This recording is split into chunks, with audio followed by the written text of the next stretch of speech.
Les portes de la villa présidentielle s'ouvrirent à nouveau sur Amara Ibe, mais cette fois, elle n'avait pas de balai à la main, seulement la tête haute et la main de Damilola dans la sienne. Le sol en marbre brillant qu'elle frottait autrefois à genoux brillait maintenant sous ses talons, mais l'écho de ses pas lui semblait toujours étranger. Le personnel bordait les couloirs, vêtus de leurs uniformes impeccables, leurs visages poliment indéchiffrables, même si leurs yeux murmuraient des mots. Certains étaient surpris, d'autres irrités, et quelques-uns, comme Madame Ifunanya, tout simplement lasses. Les couloirs où elle se glissait autrefois dans l'ombre en tant que servante portaient désormais sa présence avec un étrange silence, comme si même les murs ne savaient comment l'accueillir. Dami la présenta officiellement lors d'une réunion privée du personnel, affirmant avec assurance que Mademoiselle Ibe serait traitée avec le plus grand respect en tant que partenaire. Mais le respect ne se décrète pas, il se vit. Et tandis qu'Amara observait la pièce remplie d'applaudissements contrôlés et de sourires forcés, elle réalisa que le plus dur dans cette nouvelle vie ne serait pas les médias, les titres, ni même les puissants ennemis de Dami. Ce serait de survivre dans un palais où elle n'avait désormais plus sa place. Pas vraiment royale, plus de servante. Ce soir-là, dans ses nouveaux appartements, spacieux, décorés de crème et d'or, et trop froids pour être confortables, Amara était assise près de la fenêtre, contemplant le crépuscule d'Abudja. La pièce ne ressemblait en rien à l'aile de son ancienne servante, et pourtant cet espace plus restreint lui manquait, où son oreiller embaumait le parfum du pays et non de la lavande importée. Dami avait été convoqué à une réunion avec des gouverneurs en visite, et Amara était restée seule, accompagnée d'un intendant qui semblait effrayé de la regarder dans les yeux. Tandis qu'elle s'installait confortablement sur le canapé moelleux, un souvenir de la cuisine avec Mama Ifunanya lui revint en mémoire, ses fous rires pendant la préparation du ragoût tard le soir, le frisson de dénicher en douce les restes de soufflé puff. Le silence sonnait creux. Personne n'avait ri depuis qu'elle était devenue sa partenaire. Ce n'était pas de la jalousie qu'elle ressentait dans les regards autour d'elle. C'était du rejet déguisé en diplomatie. À son retour, Dami, tout en paroles politiques et subtilement excitée, Amara força un sourire, hocha la tête au bon moment et s'efforça de cacher son sentiment d'éloignement. Le gala culturel présidentiel était censé célébrer le patrimoine nigérian, mais pour Amara, il ressemblait à un simple procès. Dami avait insisté pour qu'elle y assiste, à ses côtés, sous les yeux des élites politiques, des journalistes et des dignitaires étrangers. Elle portait un élégant pull Georges rouge et un chemisier assorti, les cheveux tressés en boucles complexes, des accessoires dorés scintillant sur sa peau sombre, mais l'assurance que lui conférait son apparence s'est estompée dès qu'ils sont entrés dans la salle de bal. Toute conversation s'est interrompue à leur entrée. Les flashs ont explosé comme des coups de feu. Les épouses des hommes politiques chuchotaient derrière des éventails. Les journalistes se penchaient vers leurs enregistreurs. Dami lui tenait la main avec un air de défi, mais elle sentait la tension monter dans sa main, comme s'il entendait lui aussi les murmures. La servante ? Une honte pour l'héritage à Tabéo. A-t-elle seulement fréquenté un pensionnat? Et le pire? Il doit être sous l'emprise d'un sort. L'estomac d'Amara se noie, sa gorge sèche, même lorsqu'on lui offrit du champagne. Elle souriait tout du long, comme on le lui avait appris. Souriait, restait immobile. Parlait doucement, hochait la tête. Mais rien de ce qu'elle fit ne put apaiser le jugement qui s'accrochait à elle comme des épines invisibles. Dami fit de son mieux pour la protéger, mais même lui craquait. Cette nuit-là, alors qu'ils se retiraient dans leur suite privée, sa main la quitta dès que la porte se referma.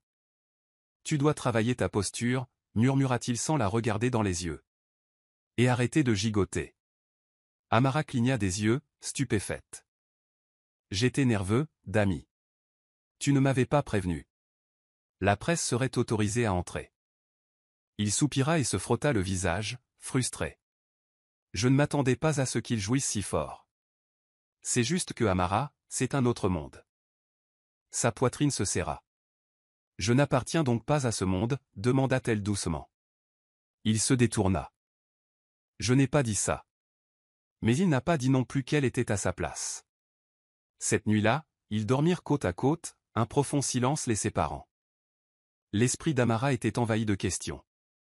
Combien de temps pourrait-elle continuer à prétendre être ce qu'il voulait? Et combien de temps Dami continuerait-il à la défendre avant de les croire? Quelques jours plus tard, Amara se retrouva assise dans un fauteuil en cuir, face à une conseillère en savoir-vivre, une femme posée, forte de décennies d'expérience dans la formation d'épouses de personnalités sur la survie dans la politique nigériane. Marchait lentement, la tête haute. Pas de chewing-gum. Pas du tout en public, en fait. Attention à la façon dont vous croisez les jambes. Ne montrez jamais la plante de vos pieds. Ne riez pas trop fort en public.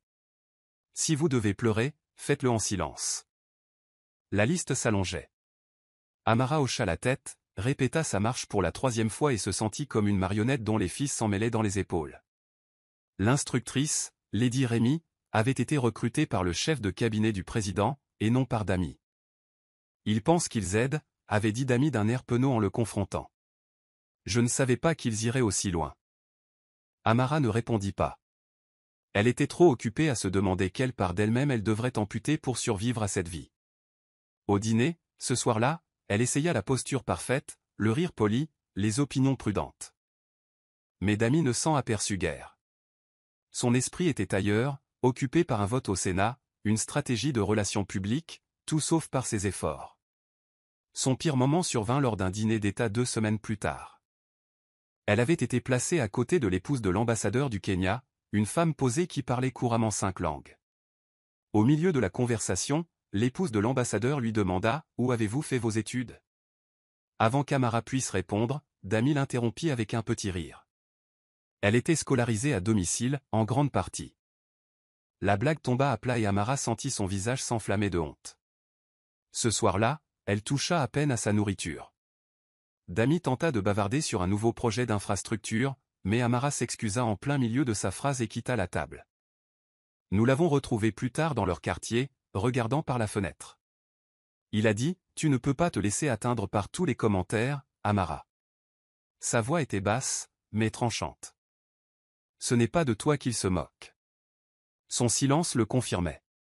Elle se retourna, les yeux humides. Peut-être qu'ils ont raison. Peut-être que je n'ai pas ma place ici. Pas avec toi. Pas dans ce palais. Pas dans ton monde. Et pour la première fois depuis le début de cette fragile histoire d'amour, Damy ne lui tendit pas la main. La villa était plus calme maintenant, mais pas comme la paix qui règne dans une maison. C'était le silence glacial de l'exclusion passive, celui qui s'infiltre dans les murs et les regards, transformant les pièces en scène et les gens en spectateurs qui n'applaudissent jamais. Amara était assise seule à la table du petit déjeuner, sa nourriture intacte, la vapeur de sa bouillie dans la cura tourbillonnant comme des signaux de fumée dans un ciel vide. Elle n'avait jamais imaginé que le silence puisse être plus fort qu'un jugement. Pourtant, chaque regard qu'elle croisait dans un couloir, chaque silence murmuré lorsqu'elle entrait dans une pièce, criait plus fort que la gifle qui avait changé sa vie. Le personnel ne souriait plus. Ceux qui partageaient autrefois avec elle des cacahuètes bouillies et des rires pendant les pauses ménage se raidissaient maintenant à son approche. Leurs paroles étaient saccadées, leurs regards détournés. Personne ne prononçait de paroles cruelles, et pourtant la cruauté flottait dans l'air comme un parfum. Elle connaissait autrefois chaque fissure du plancher de la maison de service, chaque interrupteur défectueux, chaque placard aux charnières cassées. Elle vivait désormais dans la laie, décorée, spacieuse, impeccable.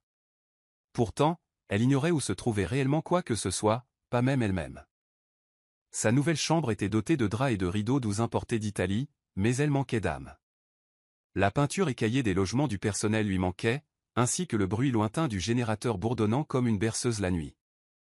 Désormais, elle n'entendait plus que le tic-tac des horloges anciennes et les murmures de sa propre tête. Même Madame Ifunanya, qui s'était toujours comportée avec une sévérité maternelle, semblait hésiter sur la manière de l'aborder. La vieille dame avait frappé à sa porte un jour avec un bol de soupe au poivre, avait marmonné quelque chose à propos de la force physique, et était partie avant qu'Amara puisse la remercier. Damy, elle aussi, était en pleine transformation, affectueuse en public, certes, mais préoccupée en privé. Il avait des réunions, des événements, des consultations sans fin. Le soir, il l'embrassait sur le front et s'effondrait à côté d'elle, silencieux. Leur passion commune lui manquait, même les disputes qui avaient autrefois défini leur alchimie. Ce n'était pas la vie qu'elle avait imaginée lorsqu'elle lui avait tenu tête pour la première fois. Elle avait toujours su que l'amour serait difficile, mais elle ne s'attendait pas à se sentir aussi invisible dans une maison où son nom était sur toutes les lèvres. Damy était assise à la longue table en acajou poli, dans une chambre privée où son père organisait autrefois des réunions clandestines avec des gouverneurs et des généraux. Mais aujourd'hui, ce n'étaient pas des hommes d'influence et des hikbatas qui l'entouraient. C'étaient des conseillers politiques, des consultants en images et des hommes qui parlaient plus avec leurs yeux qu'avec leurs paroles. Monsieur, dit finalement l'un d'eux en ajustant ses lunettes, votre attachement à Miss Ibe continue de vous coûter la sympathie du public. Un autre ajouta sans lever les yeux de son iPad, les apparences affaiblissent votre autorité, surtout auprès du Nord. Dami serra le poing sous la table. Il n'avait pas tort, et c'était bien là le problème. Depuis qu'Amara était devenue plus que la fille qui avait giflé le fils du président, depuis qu'elle était devenue sa partenaire publique, ses sondages avaient chuté. Les réseaux sociaux se moquaient de lui, le traitant de « simp d'Ossorok ». Les tabloïds titraient « De la gifle aux chaînes, le prince a-t-il été adouci ?» Et les groupes de discussion WhatsApp étaient inondés de mèmes grossiers. Son père n'avait pas dit grand-chose, mais la déception était palpable. Même ses fidèles commençaient à murmurer que Dami n'était pas assez fort pour assurer l'avenir de la présidence. Ceux-là même qui avaient autrefois loué sa cruauté pleuraient désormais sa chute. Et ce qui peinait le plus Dami, c'était à quel point il était devenu difficile de protéger Amara. Elle n'avait aucune armure. Il pouvait supporter les moqueries, les hashtags, les caricatures brutales, mais Amara lisait quand même les commentaires. Elle voyait les photos d'elle-même comparées à celles des précédentes premières dames, toutes élégantes, élitistes, façonnées par des générations de richesse et de formation. Elle remarquait quand elle était exclue d'événements clés ou présentée avec un sourire forcé. Et pire encore, elle remarquait quand il ne prenait pas la parole. Dami se sentait tiraillé entre son rôle de protecteur et celui de prince façonné par la politique.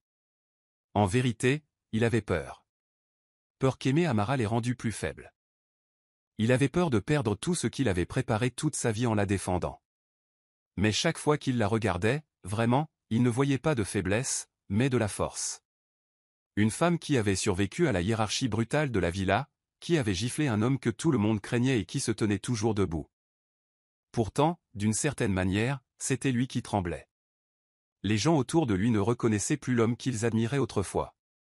Et certains jours, Dami craignait de ne plus se reconnaître lui-même. Tout a commencé par un dîner manqué. Puis un autre. Puis une journée entière sans un SMS ni un appel. Amara était assise près de la fenêtre de leur appartement, les bras autour des genoux, regardant les fleurs d'hibiscus se balancer sous la douce pénombre. Elle avait attendu des heures. Le riz jollof qu'elle avait préparé, son plat préféré, avait refroidi. Dami était avec une délégation du Ghana et, bien qu'elle comprenne les obligations de son poste, elle ne se sentait plus partie prenante de son monde, seulement un appendice. Lorsqu'il entra enfin à minuit, sentant l'eau de Cologne et la fatigue, elle ne le salua pas. Il ne le remarqua pas. Au lieu de cela, il marmonna quelque chose à propos d'une longue journée et se coucha. Elle fixa son dos et se demanda comment deux personnes qui autrefois se disputaient si bruyamment pouvaient désormais se taire. Le lendemain matin, ils se disputèrent pour une bagatelle, des apparitions publiques, une blague qu'elle ne trouva pas drôle. Mais cela a dégénéré en quelque chose de plus profond. « Tu crois que j'aime qu'on se moque de moi » rétorqua-t-il. « Comprends-tu seulement ce qu'il faut pour être à mes côtés et faire en sorte que le monde croie en nous » Elle en eut le souffle coupé. « Tu t'entends ? Tu as plus peur d'être cru que d'être réel. » Les mots restèrent lourds entre eux. Dami sortit en trombe. Elle resta dans la pièce, le cœur battant. Pour la première fois depuis la gifle qui avait changé leur destin, Amara se demanda si l'amour seul suffirait. Elles venaient de mondes différents, et bien qu'elles aient autrefois franchi le pas par leur seule volonté et leur résistance, le fossé semblait désormais plus grand. C'était un prince élevé dans des salles de marbre, instruit dès l'enfance à la diplomatie et aux jeux de pouvoir. Elle, originaire d'Enugu, avait vécu une vie de lutte pour sa survie. Comment pouvait-il continuer à danser alors que le rythme changeait sans cesse et qu'aucun d'eux ne parvenait plus à entendre le même rythme ? Cette nuit-là, elle ne dormit pas à ses côtés. Elle s'installa dans une pièce séparée, ayant besoin d'espace pour respirer et réfléchir. Aucun des deux ne prononça le mot « rupture », mais la distance s'était déjà ancrée dans leur silence. Ce qui avait commencé par un feu vacillait maintenant comme une bougie dans une rafale de vent, incertaine de savoir si elle continuerait à brûler ou finirait par s'éteindre. Le jardin du palais avait toujours été un lieu d'une beauté paisible, avec ses frangipaniers projetant de longues ombres sur les allées de pierre polie, le doux murmure des fontaines résonnant au petit matin, et ses oiseaux nichant en silence derrière les haies épaisses. Mais pour Amara, c'était devenu tout autre chose, un sanctuaire et une prison. Elle s'assit sur le banc sous l'arche d'hibiscus, là où personne ne venait, le même banc où elle pliait autrefois les serviettes lorsqu'elle était domestique. Sa longue robe en pagne flottait autour de ses pieds, épargnée par la poussière, mais lourde de solitude. Le jardinier la saluait d'un regard qui baissait rapidement les yeux. Le personnel la dépassait comme si elle était en verre. Les jours se succédaient, les repas étaient pris en tête-à-tête, les salutations accueillies par des hochements de tête raides, des murmures qui s'estompaient dès qu'elle entrait dans la pièce. Son téléphone pesait lourd sur ses genoux, les messages non lus clignotaient comme de petits fantômes, et le numéro de Dami, en haut de son journal d'appel, restait intact.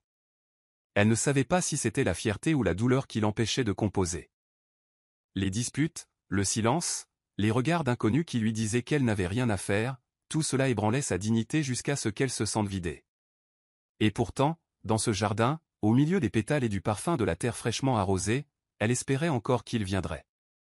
Elle espérait qu'il briserait le silence, s'agenouillerait à ses côtés et dirait quelque chose qui la rendrait à nouveau humaine. Dami, quant à lui, passait ces mêmes journées à arpenter les murs dorés.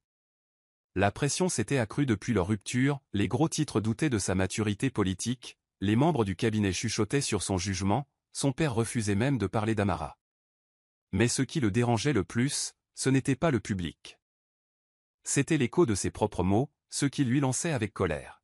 « Tu ne comprends pas mon monde. » Dans les recoins silencieux de la villa, cette phrase le narguait, car elle avait toujours essayé de comprendre. Elle avait essayé malgré des dîners d'état gênants et des interviews guindées, des compliments indirects et des sourires forcés. Et il avait laissé le bruit du monde étouffer ses efforts. Câlin avait demandé un jour, doucement, « Monsieur, quand avez-vous demandé comment elle allait pour la dernière fois ?» Dami n'avait pas de réponse. Mais la culpabilité, l'orgueil et la peur le combattaient comme des bêtes sauvages. Il se tenait devant sa porte, parfois la nuit, la main levée pour frapper, mais se détournait. Elle était maintenant dans le jardin. Il le savait. Câlin l'avait vu.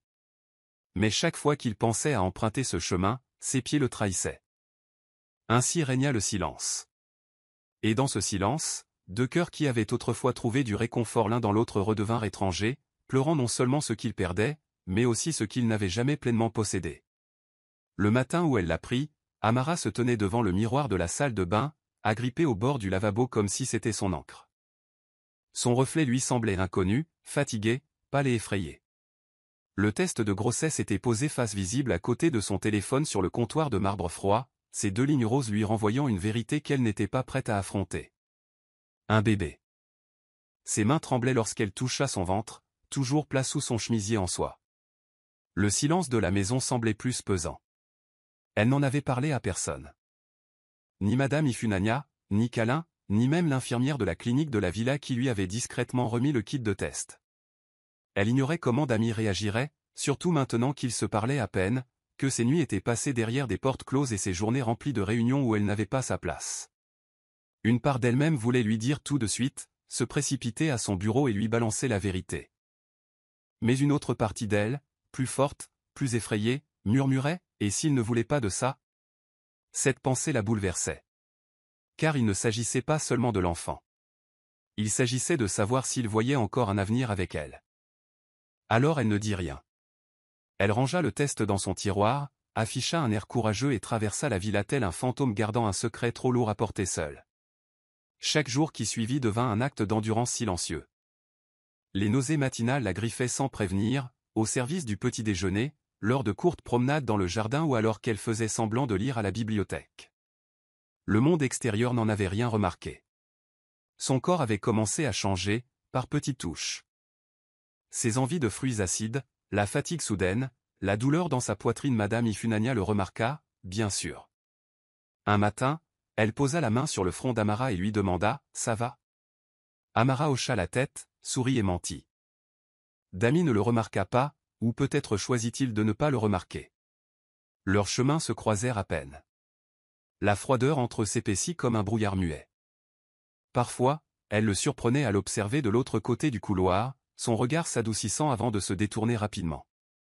Il semblait perdu lui aussi, accablé par une tempête invisible. Mais l'enfant en elle était bien réel.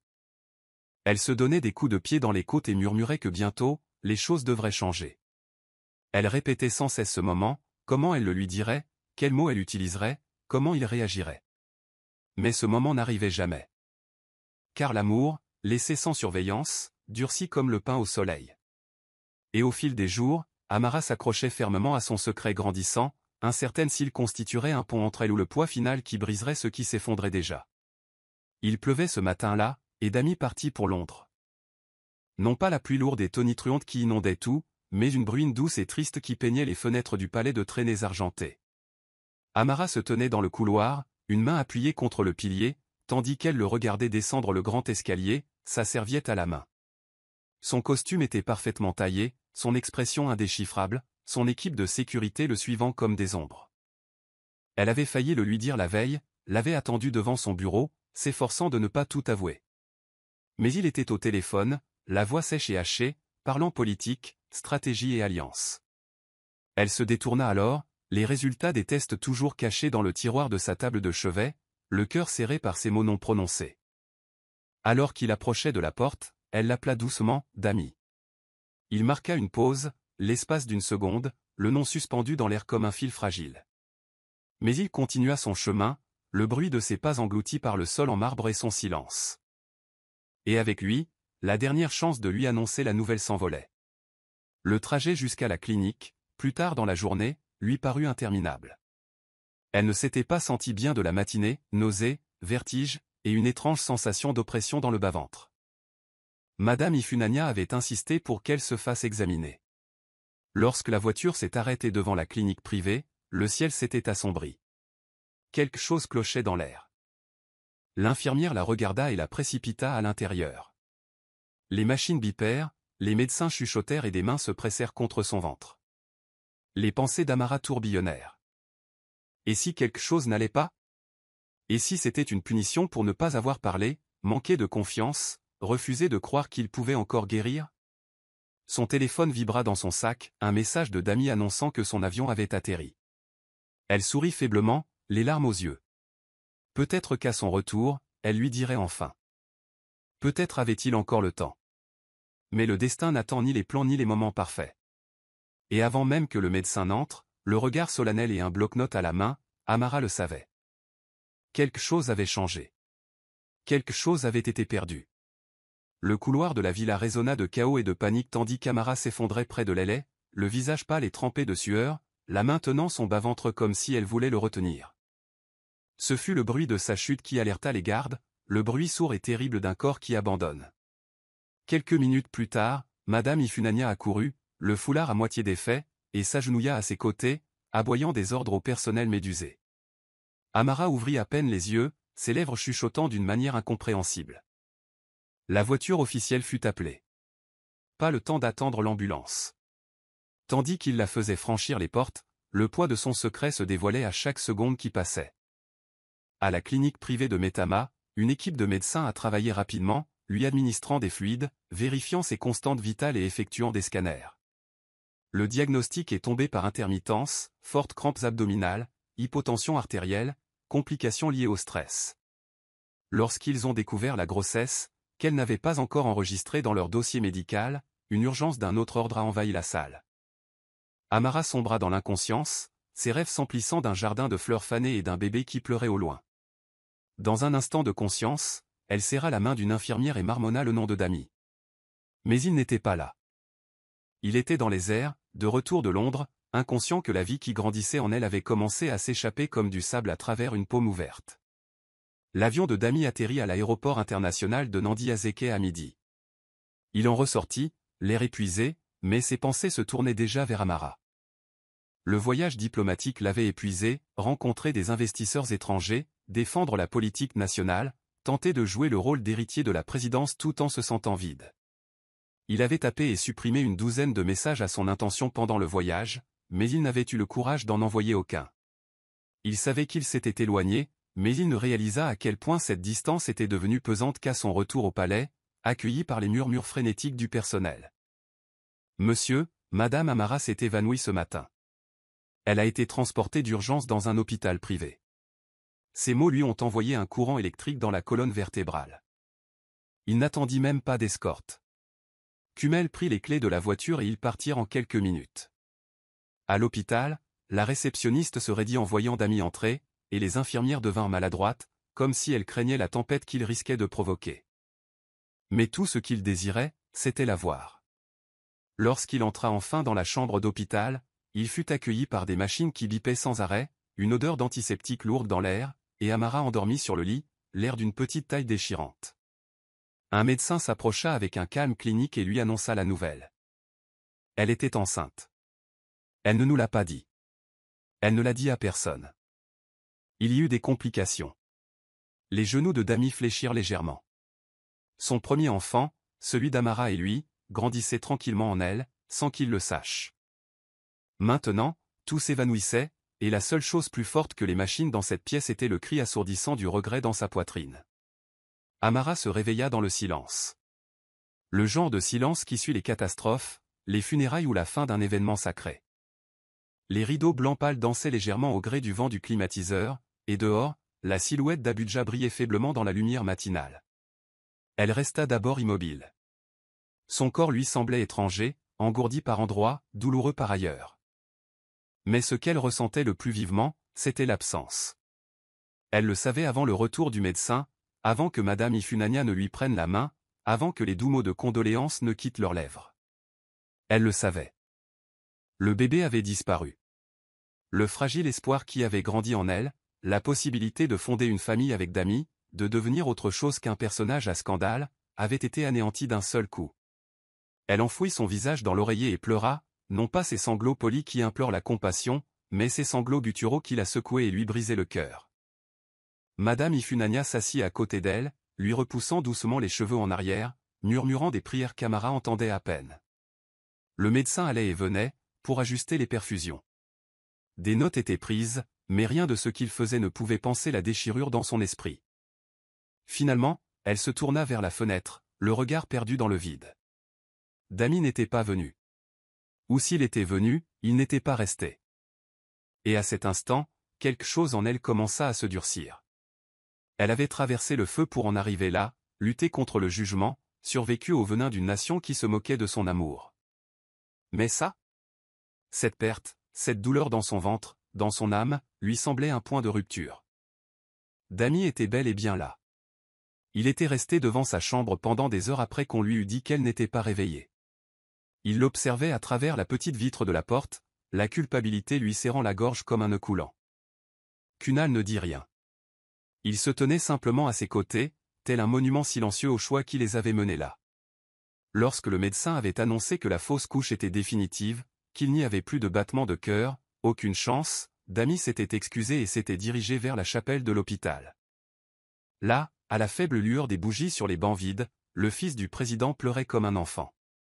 Il pleurait le bébé qu'il n'avait jamais pu toucher, la femme qu'il n'avait pas su protéger, et les morceaux de leur amour brisés, éparpillés dans les pièces qu'ils ne partageaient plus. Des heures durant, il resta là, cherchant les mots justes, la bonne façon de l'aborder. Mais comment réconforter quelqu'un quand on est seul responsable de sa souffrance? Finalement, Kunal le reconduisit à la villa. Il ne se rendit pas dans sa chambre. Il entra dans la chambre d'enfant qu'il avait secrètement commencé à concevoir pour le bébé dont il ignorait l'arrivée. Le minuscule berceau blanc était vide au centre. Un doux éléphant bleu en peluche était posé dans un coin, intact. Dami tomba à genoux, les bras tremblants, les larmes aux yeux. Il avait été un prince toute sa vie, mais ce soir-là, il ne se sentait plus qu'un homme effrayé et en deuil, qui avait laissé l'amour s'éteindre sous ses yeux. La nouvelle s'est répandue comme une traînée de poudre. D'abord, un simple tweet d'une source anonyme au sein du personnel de la clinique, Amara, partenaire IBE, le fils du président perd son enfant à naître. Puis les gros titres des tabloïds ont fait leur apparition, sensationnelle et cruelle, l'héritier royal perdu dans un scandale de grossesse secrète, la fausse couche d'une femme de chambre choque le Capitole. Des images d'Amara entrant et sortant de l'hôpital, certaines floues, d'autres zoomées sur son visage baigné de larmes, ont circulé sur tous les réseaux sociaux. Les commentaires sont devenus un champ de bataille où se mêlent pitié, moquerie et spéculation. Certains blâmaient Dami, l'accusant de négligence émotionnelle. D'autres critiquaient Amara, se demandant comment une domestique avait pu croire appartenir à la lignée présidentielle. Les présentateurs des journaux télévisés parlaient de son traumatisme comme de ragots autour d'un thé. Il y eut des débats, des tribunes libres et même des émissions humoristiques de fin de soirée qui plaisantaient sur la gifle qui avait tout déclenché et sur le bébé qui avait tout mis fin. Amara assista à la scène en silence depuis son lit d'hôpital. Son téléphone vibrait de messages qu'elle ne voulait plus lire. Elle refusait les interviews, ignorait les appels et déclinait les visites des émissaires du palais. Même les tentatives de Damy pour la joindre par l'intermédiaire de Cunel ou de Madame Ifunanya se heurtaient à un refus silencieux. Cette perte avait été personnelle, mais le monde la lui avait volée, transformé sa douleur en spectacle, et elle n'aspirait qu'à disparaître. Au palais, Damy a dû faire face à son propre procès. L'entourage du président a exigé qu'il fasse une déclaration publique. Ses conseillers l'ont exhorté à prendre ses distances pour des raisons de publicité. La première dame a plaidé pour la discrétion. Mais Damy a refusé de laisser la nation écrire sa propre version déformée de la vérité. Un matin, il s'est présenté devant la presse, l'air fatigué mais provocateur, et a déclaré « Ce n'est pas un scandale.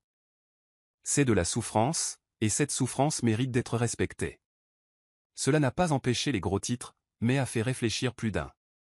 Derrière les portes closes, cependant, il s'effondrait. Il mangeait à peine, parlait à peine. De retour à la chambre d'enfant, il rangea lui-même les affaires du bébé, une peluche à la fois, chaque couverture pliée étant un au revoir. Et pendant tout ce temps, son cœur souffrait non seulement pour l'enfant qu'ils avaient perdu, mais aussi pour cette femme dont le silence était plus fort que les cris. Il savait qu'il devait se battre, non seulement contre les médias ou les conseillers de son père, mais aussi contre la conviction grandissante que peut-être, juste peut-être, il ne méritait pas de la récupérer. L'air d'Inugu était chargé de chaleur de fin d'après-midi et d'une odeur de terre rouge après une brève bruine. Amara était assise à l'arrière de la voiture privée que Madame Ifunanya avait discrètement mise à disposition. Son visage était impassible, ses yeux secs à force d'avoir pleuré trop longtemps. Le trajet depuis Abuja s'était déroulé en silence, mais son esprit était en proie à une tempête, revoyant les lumières de l'hôpital, les gros titres des médias et l'absence de Damy à son réveil dans la salle commune. Lorsque la voiture s'arrêta devant la modeste résidence de sa mère à Mama Ibe, elle se précipita pieds nus, l'enveloppa à moitié attachée, les bras grands ouverts. Amara sortit, et dès que sa mère vit son visage pâlir, elle ne posa aucune question. Elle serrait simplement sa fille contre elle et pleurait avec elle.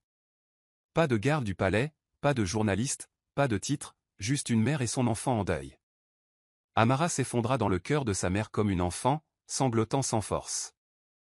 Les voisins chuchotaient, incertains de la vérité, mais personne n'osait s'approcher.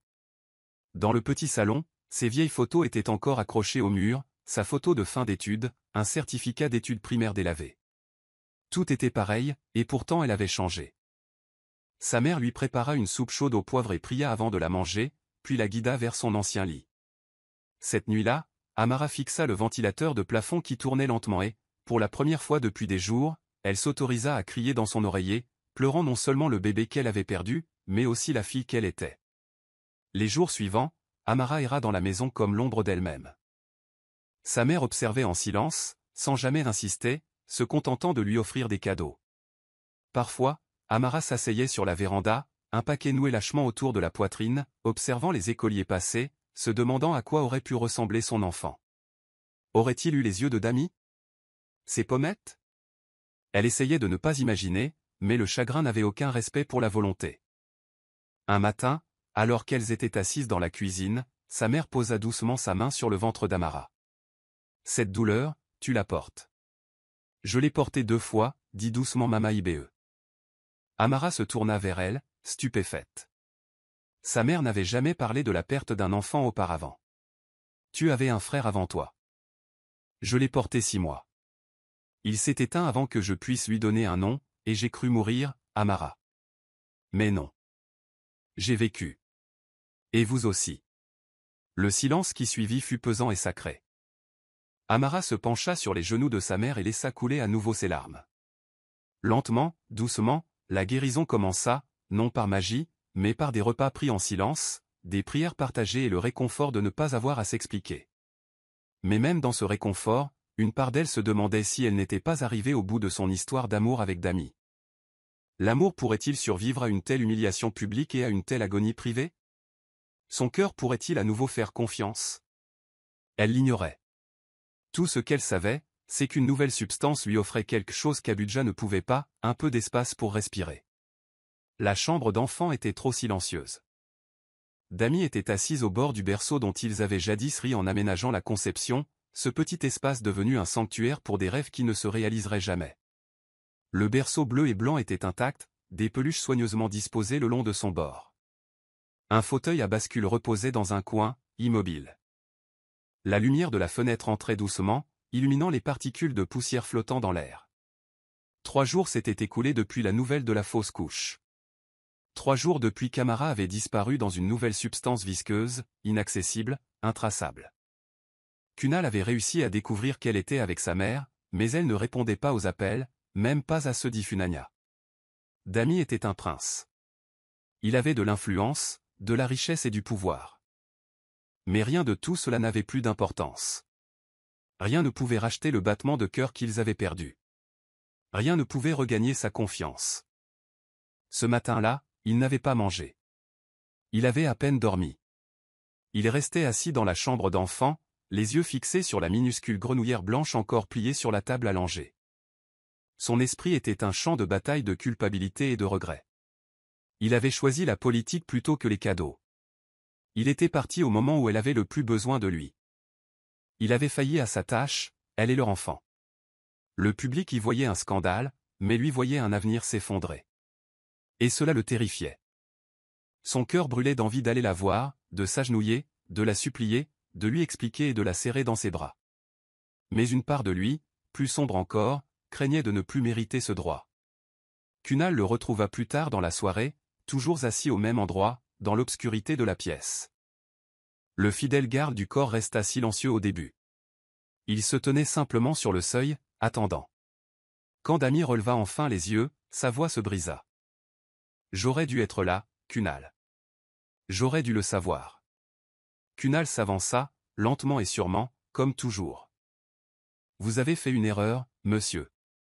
Mais ne laissez pas cette erreur vous réduire au silence. » Dami secoua la tête. « Elle ne veut pas entendre parler de moi. » Kunal marqua une pause. « Peut-être. Mais l'amour ne se résume pas toujours à être accueilli. Parfois, il s'agit de se montrer présent. » Dami hocha la tête, des larmes coulant sur ses joues. Il se redressa enfin, chancelant, et regarda une dernière fois la chambre d'enfant. La pièce lui semblait plus petite, envahie par les possibilités. Plus tard dans la soirée, il s'assit à son bureau et ouvrit une page blanche. Il n'a pas écrit de discours ni présenté d'excuses publiques. Il a écrit une lettre. Une lettre qu'il n'avait jamais prévu de publier ou d'éditer. Un seul homme, brisé et à vif, écrivant à la femme qu'il aimait encore. L'encre se brouillait sous ses larmes, mais il continuait d'écrire, ligne après ligne. Lorsqu'il eut terminé, il plia soigneusement le papier et le glissa dans une enveloppe. Puis il murmura à la nuit, « Je la récupérerai. Peu importe ce qu'il en coûte. » La villa était silencieuse, mais dans le cœur de Dami, quelque chose s'éveilla, une braise de résolution. Il était temps de se battre à nouveau, non pas pour une couronne, mais pour elle. Amara répondit à la 3e sonnerie. Elle ne connaissait pas le numéro, mais quelque chose en elle lui disait de qui il s'agissait. Lorsqu'elle entendit la voix basse et rauque de Dami, la douleur revint en force. Il y eut d'abord un silence épais, inconfortable, sacré. Puis il parla. « Je suis désolé », commença-t-il simplement. Pour tout, Amara ferma les yeux, laissant les mots reposer dans le silence de sa chambre. « Je ne savais pas », poursuivit-il. « À propos de la grossesse. À propos de l'hôpital. J'étais parti alors que j'aurais dû rester. » Amara inspira profondément. « Oui, dit-elle. Tu aurais dû. » Sa voix tremblait, mais elle ne contenait aucune haine. Juste la vérité. La voix de Dami se brisa. « Je n'ai jamais cessé de t'aimer, Amara. Je suis parti parce que je pensais que te laisser de l'espace était la bonne chose à faire. Mais j'aurais dû lutter plus fort. » La gorge d'Amara se serra. « Tu n'es même pas entré dans la pièce quand je me suis réveillé, murmura-t-elle. J'ai attendu. Je t'ai attendu. Ça l'a brisé. J'avais peur, avoua-t-il. J'avais peur que tu me regardes et que tu vois l'homme qui t'a trahi. Qui a trahi notre enfant? Amara ravala un sanglot. Tu étais le père, Dami. Mais tu n'étais jamais là comme tel. Le silence retomba. Puis Dami murmura. Je ne te demande pas pardon maintenant. Je te demande juste une chance de te montrer que je peux être meilleur. Le cœur d'Amara se brisa encore plus. Elle ne savait pas s'ils pourraient un jour redevenir ce qu'ils étaient. L'amour ne suffisait plus. Pas après tout ce qui s'était passé. Je ne sais pas si je pourrais recommencer, dit-elle d'une voix rauque. Je ne sais pas s'il me reste quelque chose. Dami déglutit bruyamment. Alors laisse-moi nous porter jusqu'à ce que tu le fasses. J'attendrai. Je te le prouverai. Amara n'a pas répondu immédiatement. La ligne est restée ouverte. 2 cœurs brisés. 2 âmes meurtries. Aucune promesse. Juste une douleur partagée malgré la distance. Merci d'avoir appelé, dit-elle finalement avant de raccrocher. Elle était assise dans l'obscurité, les larmes coulant doucement, la lettre serrée dans sa main, celle que Connell avait livrée plus tôt dans la matinée. L'écriture de Dami. Ses mots. Son cœur. Elle ne l'avait pas encore lu. Mais maintenant, peut-être, juste peut-être, elle le ferait. Car si l'appel les a brisés, parfois, les choses brisées laissent place à la guérison. Le soleil matinal filtrait à travers les rideaux de gaze de la chambre à Nugu louée par Amara, projetant des lames de lumière dorée sur le plancher. Une enveloppe, posée sur une table de chevet, était en papier crème, lourd de l'emblème nigérian en relief, le papier à lettres de la première dame. Les doigts tremblants, Amara la prit, le cœur incertain, l'effroi et la curiosité s'entrechoquant. Elle se souvenait de Ngozi Adebayo, de la villa, douce, bienveillante, contrastant avec l'arrogance de son fils, mais toujours politiquement perspicace. Pourquoi la première dame lui écrivait-elle? Elle ouvrit la lettre, les mains tremblantes. L'écriture de Ngozi était élégante, posée, chaque ligne imprégnée d'empathie, tandis qu'elle racontait sa propre histoire de perte, des années auparavant, une mortinescence dont personne n'avait entendu parler. Elle y écrivait sur la honte de l'échec, le feu public du jugement, le sentiment d'être tiraillée entre le devoir et le deuil. Elle a avoué avoir quitté certains couloirs d'hôpital en larmes, les dissimulant au regard du protocole. Elle a exhorté Amara à croire que la vulnérabilité ne la diminuait pas, qu'elle pouvait sortir de la douleur avec dignité. Elle n'a invoqué aucune logique politique, aucune pression ni aucun conseil, seulement de la compassion humaine. À chaque phrase, les murs d'Amara se fissuraient un peu plus. Ngozi écrivait « Nous sommes toutes deux des mères en deuil, Amara. Tu n'es pas seule. Tu mérites la grâce, de lui, du monde, mais d'abord de toi-même. » Des larmes brouillèrent l'encre tandis qu'elle lisait et relisait la lettre, jusqu'à ce que le papier s'assouplisse sous sa main. À midi, Amara prit une décision. Elle retournerait à Abuja, non pas parce qu'elle était prête à retrouver Dami, mais parce qu'elle était prête à dire sa vérité. Elle entra dans la salle de presse moderne de la villa, vêtue d'un doux peignoir bleu marine, la posture calme mais inébranlable. Au milieu de la presse sceptique et des flashs des appareils photos, elle s'exprima non pas en victime, mais en femme cherchant à reconstruire sa propre histoire. Elle a décrit sa douleur avec une clarté simple, la fausse couche, l'abandon, le deuil trop souvent transformé en scandale. Elle a refusé d'être à nouveau humiliée publiquement. « Je suis bien plus que ce qui m'est arrivé », a-t-elle déclaré. Sa voix était calme, chaque mot résonnait. Les caméras ne s'attendaient pas à un tel ton. Elles s'attendaient à une vengeance ou à une dépression nerveuse. Au lieu de cela, ils ont vu une tristesse sereine. Les gros titres ont changé avant la fin de la journée. Amara parle avec dignité, son histoire sans filtre. Elle sortit dans l'air du soir, la presse à sa suite. Mais intérieurement, une cérémonie avait eu lieu. Elle se reprit. Grâce à cette lettre et au courage de revenir, elle a découvert quelque chose. Elle pouvait rester seule et garder l'amour dans son cœur. L'air d'Abuja était plus lourd que dans ses souvenirs. Dès l'atterrissage de son avion, elle comprit qu'il ne s'agissait pas d'une simple visite. C'était un moment de vérité. Aucun entourage ne l'attendait à l'aéroport. Pas de voiture de luxe. Seule Madame Ifunanya attendait tranquillement dans une modeste Corolle, les bras ouverts et les yeux larmoyants. Amara la serra longuement et fort dans ses bras, s'enracinant dans cette chaleur avant de repartir dans la tempête. Ils ne parlèrent pas beaucoup pendant le trajet. Les routes se brouillèrent devant sa fenêtre. Des endroits qu'elle trouvait autrefois beaux lui semblaient désormais lointains, presque inconnus. Même les portes présidentielles, majestueuses et gardées, n'évoquaient plus le même émerveillement qu'autrefois. De retour à la villa, rien ne lui donnait l'impression d'être chez elle. Pas les élégants appartements d'invités qui lui étaient attribués. Ni le silence du personnel habitué à son absence. Ni même le parfum d'hibiscus dans le jardin du palais. Pourtant, Amara était venue avec un but précis. Elle n'était pas revenue pour réclamer quoi que ce soit, seulement pour dire sa vérité. Ce soir-là, elle s'assit devant son miroir, se fixa et répéta chaque mot qu'elle dirait le lendemain. Elle ne s'habillait pas pour le pardon ou la pitié. Elle s'habillait pour la libération. L'interview avait été organisée discrètement par le bureau de la première dame. Gauzy Adebayo n'avait dit qu'une chose dans sa note manuscrite. Ils ont transformé ma douleur en politique. Ne les laissez pas faire la même chose avec la vôtre. Parlez avant qu'ils ne parlent pour vous. Avec l'effervescence médiatique entourant la grossesse perdue et le silence d'Amara et de Dami, les spéculations étaient devenues venimeuses. Scandale royal. Malédiction de la servante. Un utérus indigne d'une royauté. Mais lorsqu'Amara entra dans le studio, un espace sobre et ensoleillé aux murs vert pâle et doté d'une seule caméra, il n'y avait pas de maquilleur. Pas de scénario. Pas de maître. Juste elle et la vérité.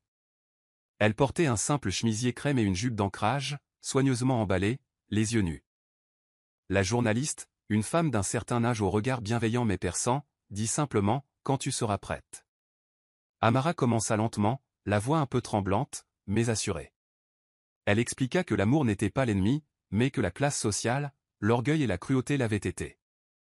Elle a parlé de la perte non seulement d'un enfant, mais aussi de morceaux d'elle-même. Et lorsqu'elle a dit « Je n'avais pas besoin d'un palais. J'avais seulement besoin de paix », la journaliste cessa d'écrire. Le silence qui suivit la diffusion de l'interview fut plus pesant que les gros titres qui suivirent. Mais cette fois, le monde ne parla pas d'elle. Ils écoutèrent. Le jardin du palais était ombragé par d'imposants acajou, les oiseaux murmurant tandis qu'Amara arrivait seule, son écharpe légèrement drapée. Elle s'arrêta près de la fontaine où ils murmuraient autrefois leurs rêves. Dami se tenait là, grand, vêtu d'un agbata sombre, les mains dans les poches, le regard fixé sur le bassin de pierre. Ils se regardèrent en silence un long moment, l'air chargé d'un chagrin inexprimé et d'un espoir fragile. Puis, presque à contre-cœur, Dami prit la parole. « Tu es venu. » Son regard vacilla, éveillant sa vulnérabilité. « Je suis venu voir si l'amour est toujours là, » répondit-elle doucement. Il hocha la tête et s'avança. Sa voix se brisa tandis qu'il parlait, un aveu qu'elle n'avait jamais entendu auparavant. « Ce n'est pas parfait. Je t'ai trahi. Je nous ai trahis. » Amara déglutit à sa confession, les larmes aux yeux. « Nous l'avons tous les deux, » dit-elle en gardant son calme. Ils s'assirent sur un banc en fer forgé sous un jacaranda en fleurs. Dami lui parla de la solitude du palais, du lit de camp qu'il ne supportait pas de toucher, de la nuit où il avait écrit cette lettre, trempée de larmes. Elle a partagé ses journées à Enugu, comment sa mère a dissimulé son chagrin par des gestes simples, comment la lettre de la première dame a fait un flop dans son cœur blessé. Elles ont parlé de politique, de perte, d'amour, de résilience. Parfois, leurs mains se sont effleurées. Ils tressaillirent tous deux, puis tinrent bon.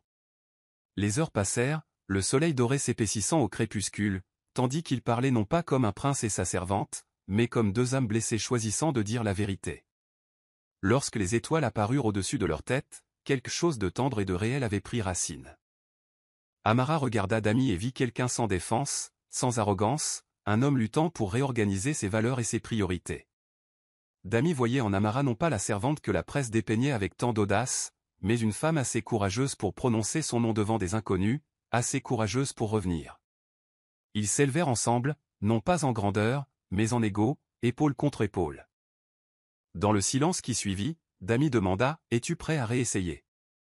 Elle observa son visage, à vif, sans défense, et hocha la tête. « À mes conditions, » dit-elle. Il poussa un soupir de soulagement. Sous ces arbres centenaires, les pétales flottant autour d'eux, ils se tenaient tranquillement, un amour imparfait, mais qui méritait d'être reconstruit. Un amour qui plie et guérit, non pas celui qui se cache derrière des titres ou des attentes, mais celui qui appartient entièrement à deux âmes qui ont choisi de renaître. Ce soir-là, ils rentrèrent ensemble à la villa, non pas comme une image, mais comme une promesse. La salle de bal du Transcorp Hilton était remplie de flashs d'appareils photo, de murmures et d'impatience au début de la conférence de presse. Représentants gouvernementaux, influenceurs des réseaux sociaux, journalistes de tout le continent et dignitaires sceptiques se tenaient au premier rang, l'œil méfiant. Mais dès l'ouverture des portes à double battant, un silence de mort s'abattit sur la salle. Damilola marchait calmement, dignement vêtue d'un abatta bleu foncé brodé d'or subtil. Mais ce qui ébranla véritablement la salle, c'était Amara, marchant à ses côtés, et non derrière lui. Elle portait une robe fluide couleur crème ornée de modestes perles, ses cheveux naturels enveloppés d'un élégant turban doré, et son regard exprimait la défiance douce mais ferme d'une femme qui avait survécu aux tempêtes et choisi de ne plus broncher. Ils ne parlèrent pas tout de suite. Ils restèrent simplement là, main dans la main, laissant le silence résonner plus fort que n'importe quel titre. La salle changea. Les gens se penchèrent, certains avec jugement, d'autres avec une admiration inattendue. Dami s'avança le premier et ajusta le micro. « Nous ne sommes pas là pour vous demander votre approbation », commença-t-il. « Nous sommes ici pour vous demander votre respect. Et si ce n'est pas cela, au moins votre silence. » C'était une déclaration, pas une supplication. Il jeta un regard fier à Amara, comme s'il puisait de la force en sa présence. La salle resta silencieuse. Amara prit ensuite le micro, d'une voix posée, sans répétition. « J'étais autrefois femme de ménage à la villa présidentielle.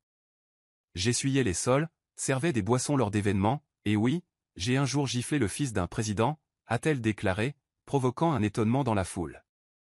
Mais je suis aussi une fille, une femme, une compagne, et une fois une mère, même si ce n'était que pour un court instant. » Cette dernière phrase fit changer d'avis même les plus endurcis. « Tu n'es pas obligé de m'aimer. Je ne suis pas venu ici pour être aimé. Mais vous n'effacerez pas mon histoire simplement parce qu'elle ne correspond pas à votre imagination. » Ces mots étaient lourds de sens. Même les caméras semblaient s'arrêter. Dami lui passa doucement un bras autour des épaules tandis que des questions leur étaient posées. Va-t-elle épouser officiellement un membre de la famille royale? Représente-t-elle un risque pour l'image nationale?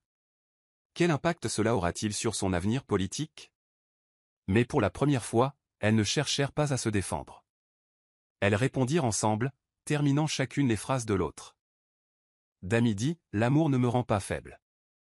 Il m'a sauvé. » Amara suivit. « Et cela ne faisait de moi qu'une simple servante. Cela me rappelait que j'étais déjà suffisante. » À la fin de la conférence, il n'était plus un prince dans un scandale. Il formait un front uni, imparfait, meurtri, mais résolument uni. Et pour la première fois depuis des mois, la nation ne riait pas et ne jugeait pas. Elle écoutait. Le soleil filtrait doucement à travers les orangers d'une ferme tranquille de Suka, où les oiseaux chantaient sans se soucier de politique, de scandale ou d'héritage. Sous le simple autel de bois drapé de tissu blanc se tenaient Dami et Amara, vêtus non pas de robe royale ni de smoking de créateur, mais de tenues traditionnelles soigneusement choisies, offertes par des villageois qui avaient connu la mère d'Amara. Dami portait un costume de sénateur ivoire avec un petit collier de corail que sa mère lui avait passé autour du cou ce matin-là. Amara, radieuse et paisible, portait une robe en dentelle bordeaux finement brodée, son voile étant cousu à la main par les femmes de l'église de sa défunte grand-mère. La liste des invités était courte, Madame Ifunanya, Kunal, la première dame, la mère d'Amara et quelques amis de confiance. Pas de presse. Pas de bruit. Pas de garde du corps qui font les 100 pas. Juste une douce musique, des rires tendres, et l'amour enfin libéré. Tandis qu'ils échangeaient leurs vœux, la voix d'Amara tremblait, non pas de nervosité, mais de profondeur. « Je n'avais jamais prévu de t'aimer, Dami. Je ne le voulais même pas. Mais d'une certaine manière, tu es devenu l'endroit le plus sûr que j'ai jamais connu. » Il cligna des yeux pour retenir ses larmes avant de murmurer son vœu. « Tu m'as giflé pour que je devienne un homme, et je passerai le reste de ma vie à t'en remercier. » La cérémonie s'est terminée non pas par des acclamations, mais par des larmes, heureuses, entières et attendues depuis longtemps. Plus tard, sous les manguiers, tandis que le riz jollof mijotait dans des marmites à bois et que le vin de palme coulait à flots, le couple était assis sur un banc bas, entouré d'anciens chantant des chants folkloriques. Amara posa sa tête sur l'épaule de Dami tandis que le soleil couchant baignait la terre d'or. La première dame s'approcha, les yeux brillants. « Ton histoire sera racontée pendant des années, Amara, » dit-elle en lui prenant la main. « Non pas parce que tu as épousé un prince, mais parce que tu n'as jamais laissé leur couronne te définir. » Amara sourit, puis se tourna vers les enfants du village qui jouaient à proximité, se souvenant de l'enfant qu'elle avait perdu, et, d'une certaine manière, à cet instant, sentit que la paix avait enfin remplacé le chagrin. Dami baissa les yeux sur sa main dans la sienne et murmura, « Construisons notre propre palais, un palais sans porte et sans protocole. Juste de l'honnêteté. » Elle rit, d'un rire doux comme un carillon, et hocha la tête. Le monde extérieur continuait de commérage, les politiciens de comploter et les médias de spéculer, mais dans ce coin tranquille du Nigeria, un prince et sa servante avaient réécrit leur fin. Non pas avec grandeur, mais avec grâce.